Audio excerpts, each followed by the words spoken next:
നമ്മുടെ വർക്കിച്ചൻ സാറ് കൂടുതലും ഡിസ്കസ് ചെയ്യുന്നത് ജോയിനിങ് ആയിട്ടുള്ള കാര്യങ്ങളായിരിക്കും. എന്തൊക്കെ കാര്യങ്ങളാണ് നമ്മൾ ശ്രദ്ധിക്കേണ്ടത്, വളരെ പ്രാക്ടിക്കലും ലീഗലുമായിട്ടുള്ള ആസ്പെക്റ്റുകൾ നമ്മൾ എങ്ങനെയൊക്കെ ടേക്ക് കെയർ ചെയ്യാം എന്നുള്ള കാര്യങ്ങളാണ് നമ്മൾ ഒരുപക്ഷെ ഇന്ന് ഡിസ്കസ് ചെയ്യാനായിട്ട് പോകുന്നത്. ലേബർ നിയമങ്ങളുടെ കീഴിലുള്ള എംപ്ലോയേഴ്സ് റൈറ്റ്സ് മനസ്സിലാക്കുമ്പോൾ അതിൽ പ്രധാനപ്പെട്ട ഒരു കാര്യം എന്ന് പറയുന്നത് 14 വയസ്സ് തികയാത്ത ഒരാളെ വെക്കാമോ?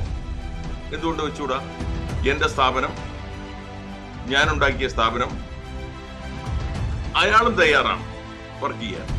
പിന്നെ ആർക്കാ ഇവിടെ പ്രശ്നം?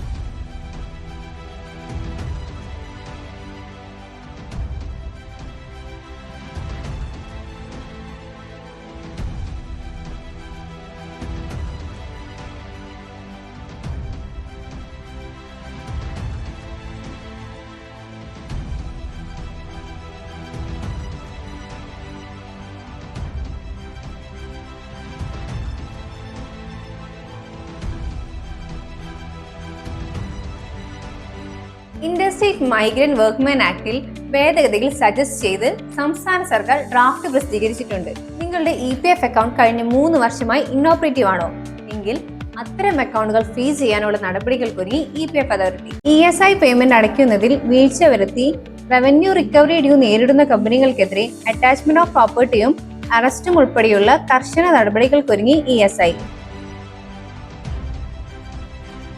Great Leap, encouraging employment values.